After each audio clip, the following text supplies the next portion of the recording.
In the South, we like to pride ourselves on hospitality. So when the Q's comes down to Chapel Hill, we like to serve them up some OJ.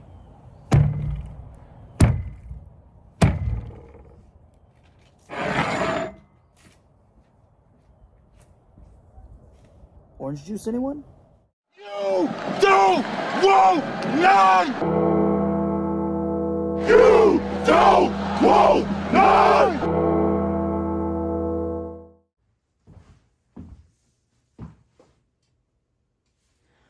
What's going on, Tar Heel Nation? It is your favorite North Carolinian, Russ the Tar Heel. And in this episode, we are obviously going to be talking about that 40-7 dismantling of the Syracuse Orange by the North Carolina Tar Heels in Chapel Hill yesterday. Now, before we get into it, I just want to go ahead and apologize for the lateness of this reaction video. As soon as my live stream was over yesterday, I felt like super ill. I don't know what in the world was going on, man. I had planned on just kind of getting through what I had to, and then I was going to make it later last night, and it just didn't happen, bro. I mean, I just could not make it happen. And then I woke up this morning, and I felt like terrible. You know, I didn't get any sleep last night, so I apologize. I appreciate you guys' patience. But enough about little old me. Let's talk about them badasses from Chapel Hill, son. And how about them Heels? 40-7 in what is clearly our most complete football game of the entire season. 5-0 for the first time since 1997 when we eventually went 8-0 to start the season. Absolutely phenomenal football game, man. Let's get into the box score. So as you can see, North Carolina beats Syracuse 40-7. They actually took a 27-0 lead into the halftime. Let me ask you something, Tar Heel Nation. When is the last time that you saw North Carolina dominate a Power 5 opponent like that? I'll wait. Because I honestly, off the top of my head, can't remember. 27-0 against a P5 opponent, I don't care if it's away or at home, that is domination. And that's exactly what they did from the jump. It was fantastic to watch, 27-0 going into the half. I think Carolina at that point had over 400 yards of total offense. And I think, if I'm not mistaken, correct me if I'm wrong, but it was somewhere around like 100. They might even have had less than 100 yards of total offense on the Syracuse Orange side. Let's get into the actual game leaders. Now, Garrett Shrader, who is a competent quarterback, I would say that he's one of the upper echelon quarterbacks in the ACC, or worst case scenario, he is in the top half. And the ACC has a lot of good quarterbacks. Garrett Shrader finished the day 15 for 21 for 124 yards and 1 interception. And he did not kill us on the ground, just like I said, one of my keys to the game was. Actually, it was key number 1, is to spy him, which you saw North Carolina do occasionally. I think Power Eccles got that assignment. I saw him a couple of plays where it looked like that was his sole designation, is to watch, Garrett Shrader. And he actually made a couple of tackles in the open field, keeping Garrett Shrader at bay, which was absolutely stinking huge. That's what you got to do with a guy like that, with mediocre talent around him. When you have a guy that can change a game, who a lot of people would consider maybe a dual threat quarterback, you got to be able to box him in and keep him, from killing you on the ground. And the North Carolina Tar Heels did an amazing job of that yesterday. 15 for 21, 124 yards, and 1 touchdown. I'll take that. Or one interception, even better. I'll take that every day from my defense and that opposing quarterback. Now, LaQuinn Allen, he did account for Syracuse's lone touchdown. 11 carries for 38 yards and 1 touch. That touchdown came on the opening drive of the second half. And it almost didn't happen. It's 3rd and 14. Garrett Shrader drops back, pocket collapses, he steps up, he hits one of his receivers on the sideline, basically on a jump ball, where, quite frankly, it happens sometimes, but Tayon Holloway's just got to do a better job of not getting boxed out and fighting back to the football. But, he was kind of in position. It looked like he might be able to make a play on the football, and it just didn't go our way. And then Syracuse ends up taking it down the field and scoring to open the second half, which accounted for their only 7 points. And I can't stress that enough, Tar Heel Nation. Your Tar Heel defense just held somebody to under 10. Now, somebody on the outside might laugh and say, oh my goodness, I can't believe you're excited about that. Of course I'm excited about that. First of all, anybody should be excited about that. Secondly, when you have experienced the North Carolina defenses that we have, for the last decade or so, bro, when you hold a P5 opponent to under 10, yeah, we're going to celebrate, and we should, because that is great football, and we're going to win a ton of games if that defense continues to play that way. Hatcher leads Syracuse with 6 receptions for 85 yards, and the Syracuse offense was only able to muster 221 yards of total offense. It's not basketball season, baby, but that defense was balling. 2 turnovers. They only gave up 11 first downs, bro. And the North Carolina Tar Heels, another stat that's really crazy, the time of possession, North Carolina owned it 37 minutes, 16 seconds to 22 minutes and 44 seconds. Bro, that is stinking huge. I think that if I'm not mistaken, at halftime, the defense had only played like 20, 25 snaps. Bro, and they're getting people in and out of the game. Blue team, white team, they're getting people reps, and they're not playing a lot. That's keeping them fresh. It's huge, man. That is absolutely huge. And even the North Carolina offense, the ability to hit quickly and the ability to sustain drives, pick up third downs and keep moving those chains and keep that defense off the field, man, that is the complimentary football that we've been looking for. Now, going over to the good guy side, Drake Maye. And can I say this? Is it not the Drake Maye show? Has the Drake Maye show not arrived? That kid is absolutely balled out the past 2 games. Everybody's like, oh, his statistics aren't what they were last year. Yeah. Hey, think again, buddy, because here he comes. The kid is getting in his zone, and he has weapons everywhere. We're going to talk about that in just a second. But Drake Maye goes 33 for 47, 442 yards passing with 3 touchdowns. And don't forget about the one that he got on the ground to make it, I think, 10-0. So that was a quarterback sneak. So he accounted for 4 touchdowns. Now, one of the unsung heroes in here is Omarion Hampton. Omarion Hampton did not score.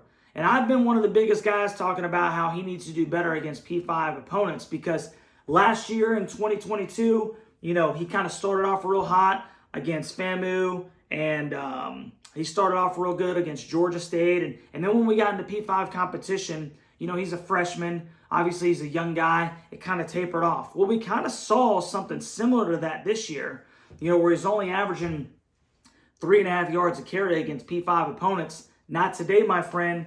15 carries for 78 yards, which is over 5 yards a carry. Somebody check my math on that. But that is serviceable. That is good. And when you watched Omarion run the football, he ran that football with conviction, son. The first tackler every time was punished for thinking that he was going to bring down O.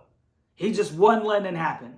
I mean, that kid runs the football so hard, man. And yesterday was not his biggest statistic day, but I think it's the best that I've seen him run the football this year. I mean, he looked good. And a lot of that obviously has to do with the return of Willie Lampkin and Diego Pounds over there. But Willie, obviously, you're seeing how important he is to this offensive line and his health, because he returns to the lineup, and guess what? You're starting to get a lot more open running lanes on that left side. So, hey, I want to give a shout out, obviously, to Willie Lampkin, because he's an absolute dog, and I love him, and we need him to stay healthy and be in there. And I also want to give a shout out to my man Omarion Hampton, because he is a punishing back, and I love watching him run the football, man. It's old school, bro. I love it.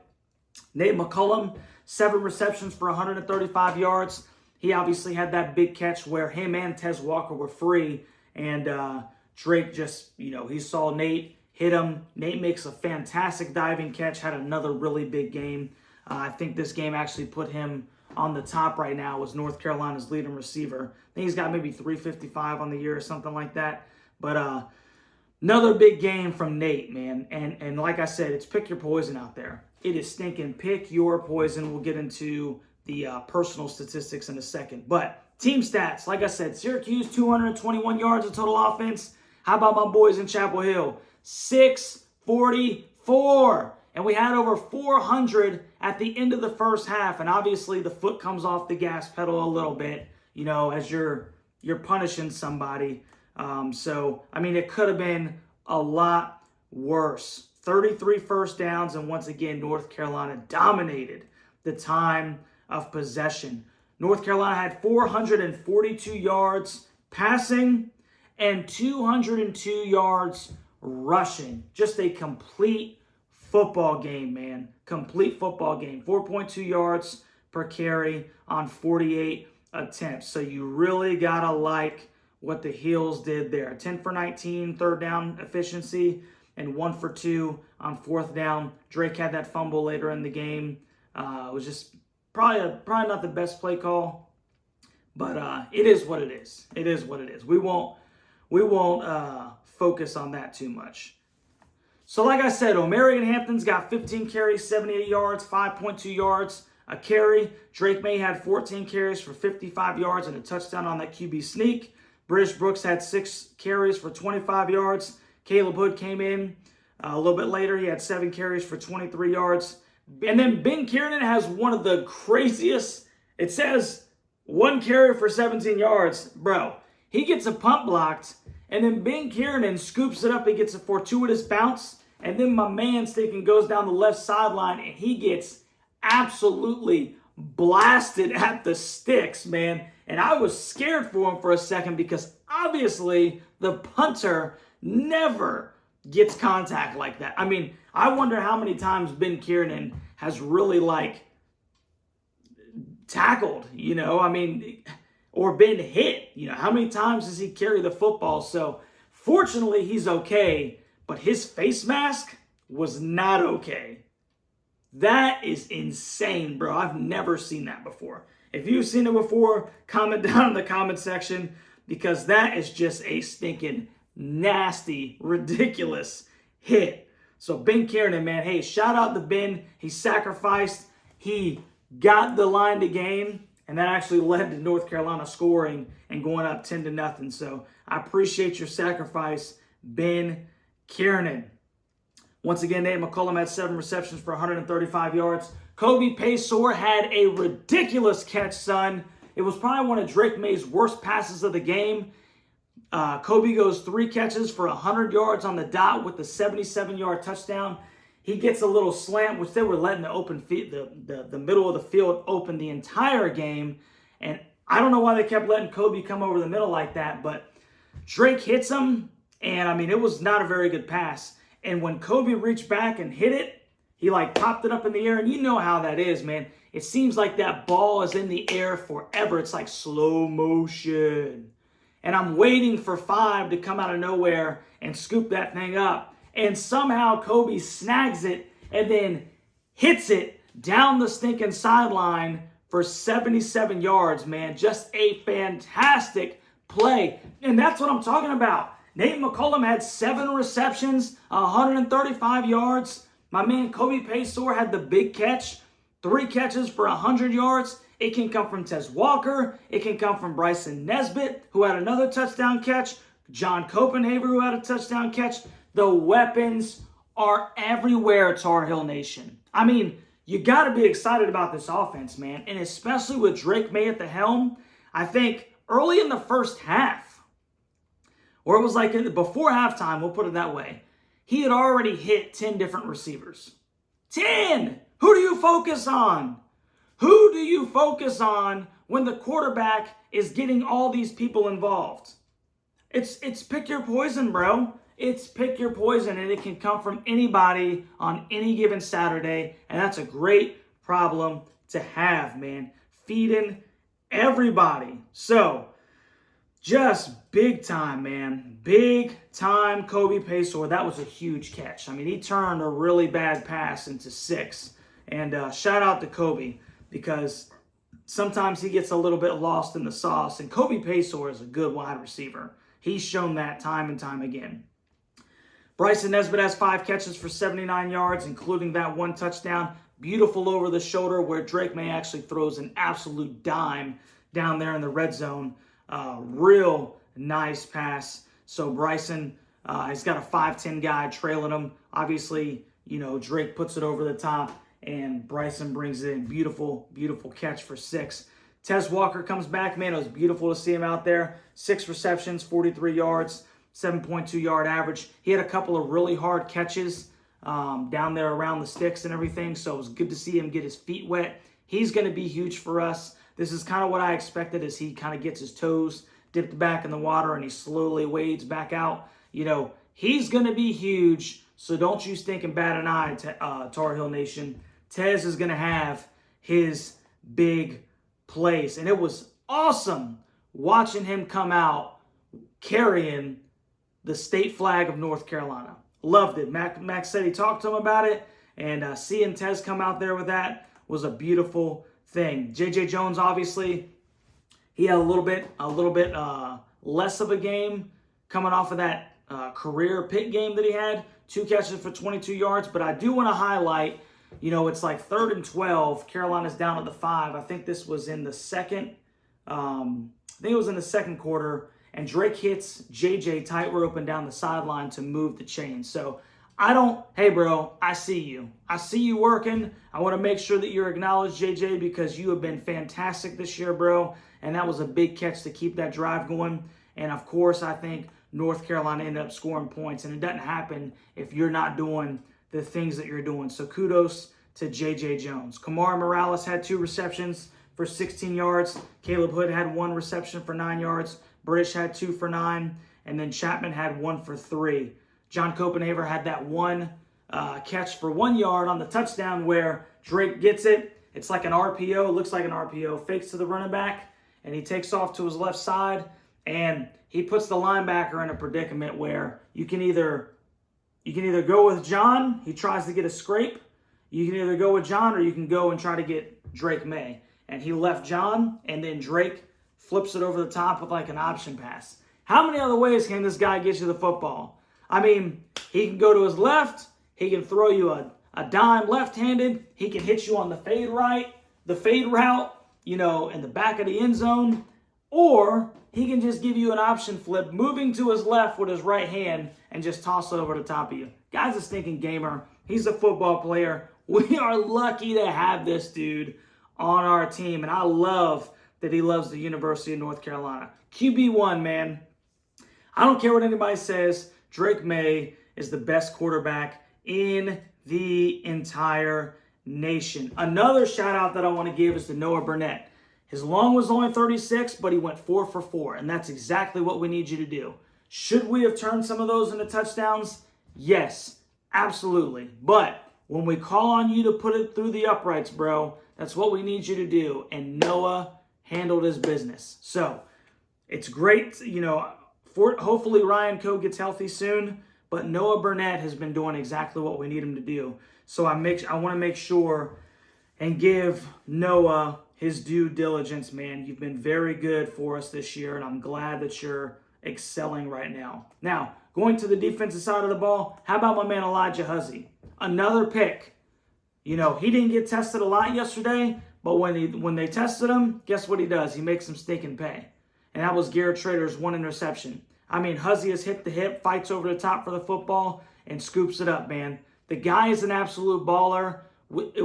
It's probably one of the best portal pickups in the entire country. I mean, in the entire country, the guy is just a game changer, man. And we didn't even hear much about him yesterday because the defense played so well until he got that pick. And then Amari Campbell. How about Amari Campbell? I can't remember who it was on the backside that hit, what's his name? is it Del Rio Wilson, the backup quarterback? He got a lot of pressure, and it ended up the quarterback air mails it, and Omari Campbell standing right there, makes the catch, heads down the left sideline, bro. I think it gets like 19 yards. 19-yard return, so it's good to see Omari Campbell in there getting some burn as well. Just a complete football game, guys. Just a complete football game. The best, most complete football game that we've seen from a Tar Heel team in a long time. When's the last time that we seen the Tar Heels beat up on a Power 5 opponent this way?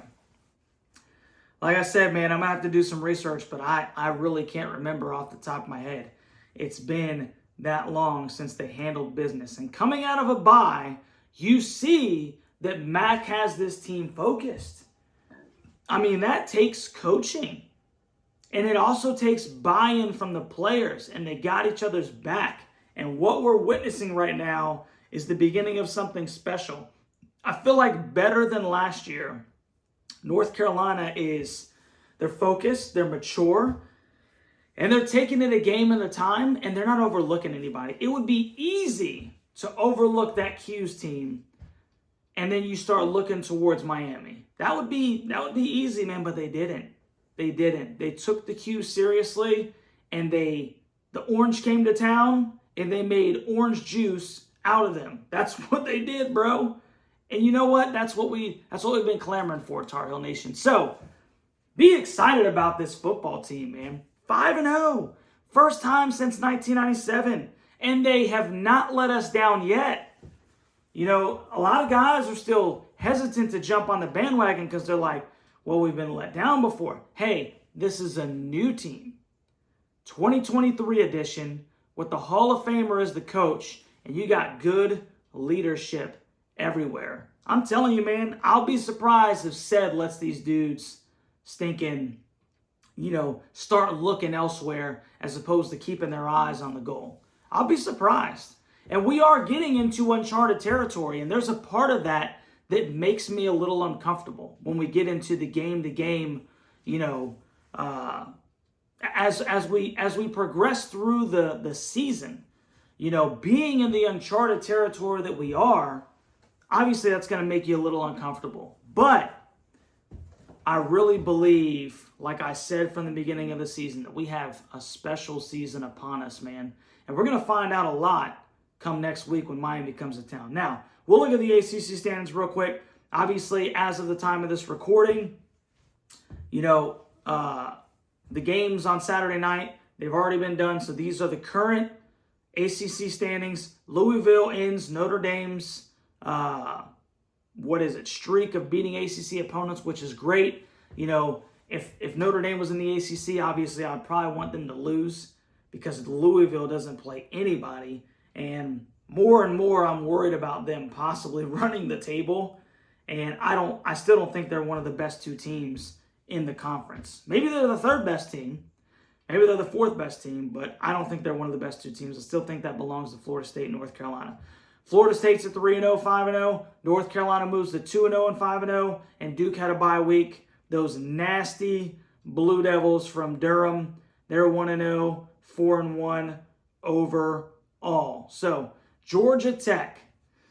And we'll talk about this more during the Miami preview show, but Georgia Tech did what very few people thought that they could do. Now, I told a lot of Miami fans, hey, bro, this Georgia Tech team is bipolar. Don't sleep on them. Yes, they just got blown out by Bowling Green in Atlanta at Bobby Dodd Stadium, but, they also played Louisville super tough. And, did Miami kind of hand them the game? Yeah. They should have taken a stinking knee, and that one, I think, is squarely on the shoulders of Mario Cristobal. You can talk all day about whether it was a fumble or not, but why would you even run the football, bro? Just take a knee. Hey, but it upsets me a little bit because all it does is Miami's probably not in the top 25. It kind of waters down next Saturday's night game in Chapel Hill, even though we have everything in the world to play for and everything to be excited about. So Carolina's they'll be ready. They'll be ready. But, it could have been an epic showdown, if you know what I'm talking about. should have Miami handled business, and they didn't. So Georgia Tech goes to 2-1. They're 3-3 overall. Clemson goes to 2-2 in the ACC. They're 4-2 overall. Hey, they got battled real hard by Wake Forest. So, still trying to find out who this Clemson team is. The Wolfsack from Raleigh, they're 1-1. They go to 4-2. MJ Morris still didn't play very well, and they beat Marshall 48-41. So, whatever. Nobody cares. Nobody knows about NC State outside of North Carolina anyway. So, Virginia Tech is 1-1, 2-4. They played Florida State kind of tough towards the latter parts of the game before Florida State walked away with it.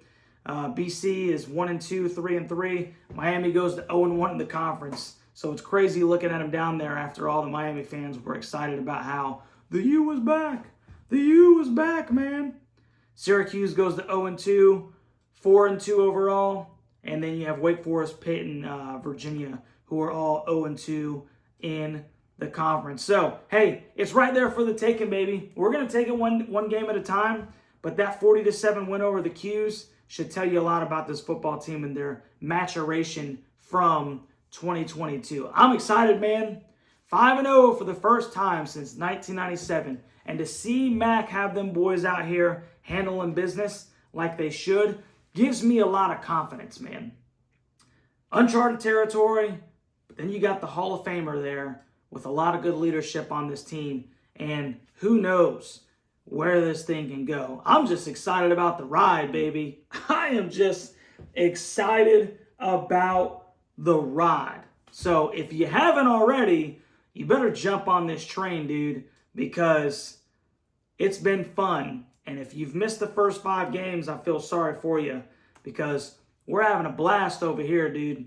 We are having a blast. So once again, North Carolina beats the Syracuse Orange 40-7, moves to 5-0, 2-0 in the conference, and they look to host Miami 7:30 kick next Saturday. We'll talk about that later. Enjoy this one, Tar Heel Nation. It's a good victory. And if you haven't already, if you are a Tar Heel, if you love college football, hey, like, share, and subscribe to this content. Share it. Comment down in the comment section what you think about these Tar Heels and what you think about the rest of the ACC. Tell me what you think about the Syracuse Orange. Tell me what you think about that Miami game. I want to know what you think down in the comment section, man. Let's go. Get on the train. How about them Tar Heels, baby? 5-0, and we will catch you on the next one. I'm a Tar Heel!